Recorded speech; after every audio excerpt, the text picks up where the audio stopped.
सोनल मां का आशीर्वाद है कि मुझे इस पुनीत आयोजन से जुड़ने का सौभाग्य मिल रहा है। मैं पूरे चारण समाज, सभी व्यवस्थापकों और सोनल मां के सभी भक्तों को बहुत बहुत अभिनंदन करता हूं।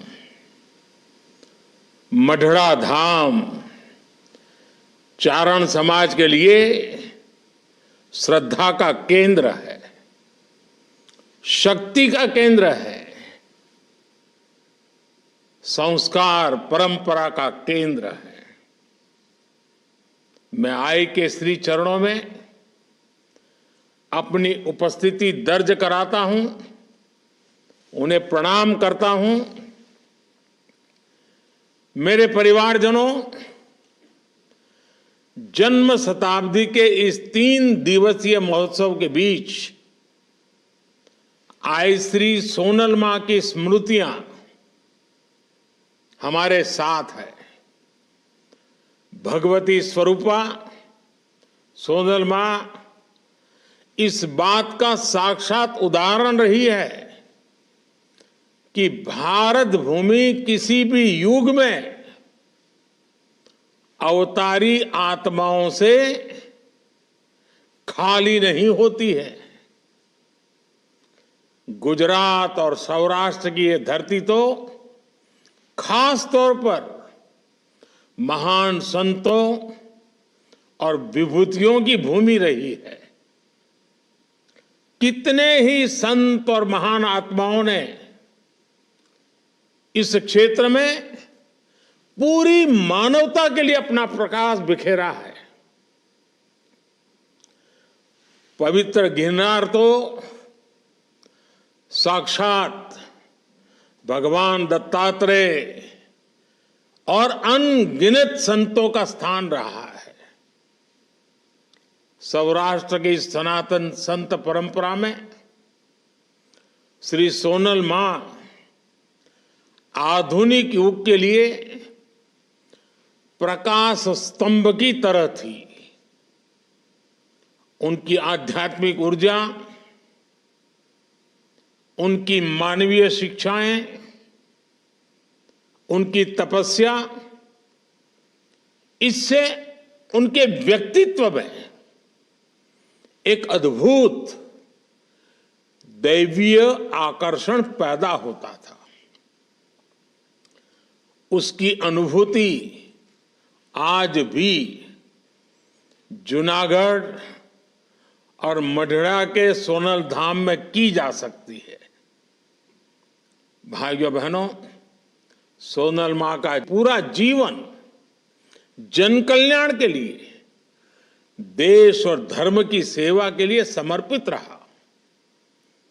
उन्होंने भगत बापू, विनोबा भावे, रविशंकर महाराज, कन्हभाई लहरी, कल्याण सेठ जैसे महान लोगों के साथ काम किया।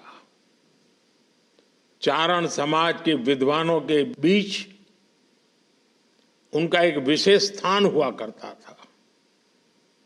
उन्होंने कितने ही युवाओं को दिशा दिखाकर उनका जीवन बदला। उन्होंने समाज में शिक्षा के प्रसार के लिए अद्भुत काम किया। सोनल मां ने व्यसन और नशे के अंधकार से समाज को निकालकर नई रोशनी दी। सोनल मां समाज को कुरीतियों से बचाने के लिए निरंतर काम करती रही। कच्छ के बोवार गांव से उन्होंने बहुत बड़ा प्रतिज्ञा अभियान शुरू किया था। उन्होंने परिश्रम करके आत्मनिर्भर बनने पर हर किसी को सीख दी थी और उस पर जोर दिया था। पशुधन के प्रति भी उनका उतना ही बल था। पशुधन की रक्षा करने पर वो हर क्षेत्र में हर समय आग्रह करती थी। साथियों, आध्यात्मिक और सामाजिक कार्यों के साथ ही सोनल मां देश की एकता और देश की अखंडता की भी एक मजबूत प्रहरी थी। भारत विभाजन के समय जब जूनागढ़ को तोड़ने की साजिश चल रही थी, तब उसके खिलाफ सोनल मां चंडी की तरह उठ खड़ी हुई थी।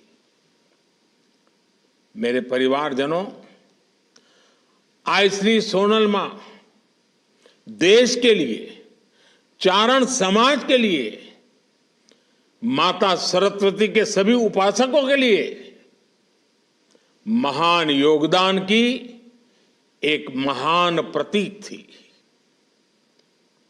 इस समाज को हमारे शास्त्रों में भी विशेष स्थान और सम्मान दिया गया है। भागवत पुराण जैसे ग्रंथों में चारण समाज को सीधे श्री हरि की संतान कहा गया है। इस समाज पर मां सरस्वती का विशेष आशीर्वाद भी रहा है और इसलिए इस समाज में एक से एक विद्वानों की परंपरा अविरत चलती रही है। पूज्य ठारण बापू, पूज्य ईसरदास जी, पिंगळशी बापू, पूज्य काग बापू, मेरुभा बापू, शंकरदान बापू, शंभुदान जी, भजनीक नारायण स्वामी, हेमुबाई गढ़वी, पद्मश्री कबीरदास और पद्मश्री भिखुदान भाई गढ़वी, ऐसे कितने ही व्यक्तित्व चारण समाज के विचारों को समृद्ध करते रहे हैं। विशाल चारण साहित्य आज भी इस महान परंपरा का प्रमाण है।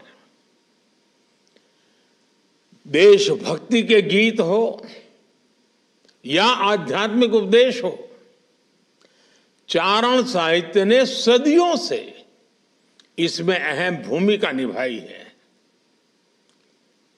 श्री सोनल मां की ओजस्वी वाणी खुद इसका एक बहुत बड़ा उदाहरण रही है। उन्हें पारंपरिक पद्धति से कभी शिक्षा नहीं मिली, लेकिन संस्कृत भाषा, उस पर भी उनकी अद्भुत पकड़ थी। शास्त्रों का उन्हें गहराई से ज्ञान प्राप्त था। उनके मुख से जिसने भी रामायण की मधुर कथा सुनी, वो कभी नहीं भूल पाया। हम सब कल्पना कर सकते हैं कि आज जब अयोध्या में 22 जनवरी को श्री राम मंदिर में प्राण प्रतिष्ठा का कार्यक्रम होने जा रहा है, तो श्री सोनल मां कितनी प्रसन्न होगी। आज इस अवसर पर मैं आप सभी से 22 जनवरी को हरेक के घर में शाम को श्री राम ज्योति प्रज्वलित करने का आग्रह भी करूंगा। कल से ही हमने अपने मंदिरों में स्वच्छता के लिए विशेष अभियान भी शुरू किया है। इस दिशा में भी हमें मिलकर काम करना है। मुझे विश्वास है हमारे ऐसे प्रयासों से श्री सोनल मां की खुशी अनेक गुना बढ़ जाएगी। साथियों, आज जब भारत विकसित होने के लक्ष्य पर, आत्मनिर्भर होने के लक्ष्य पर काम कर रहा है, तो आज श्री सोनल मां की प्रेरणा हमें नई ऊर्जा देती है। इन लक्ष्यों की प्राप्ति में चारण समाज की भी बड़ी भूमिका है। सोनल मां के दिए गए 51 आदेश चारण समाज के लिए दिशा दर्शक और पथ दर्शक है। चारण समाज को इसे याद रखना चाहिए और समाज में जागृति लाने का काम निरंतर जारी रखना चाहिए। मुझे बताया गया है कि सामाजिक समरसता को मजबूत करने के लिए मढ़ड़ा धाम में सतत सदाव्रत का यज्ञ भी चल रहा है। मैं इस प्रयास की भी सराहना करता हूं। मुझे विश्वास है आगे भी मढ़ड़ा धाम राष्ट्र निर्माण के ऐसे अनगिनत अनुष्ठानों को गति देता रहेगा। एक बार फिर आप सभी को श्री सोनल मां की जन्म शताब्दी महोत्सव की बहुत बहुत बधाई। इसी के साथ आप सबका भी बहुत बहुत धन्यवाद।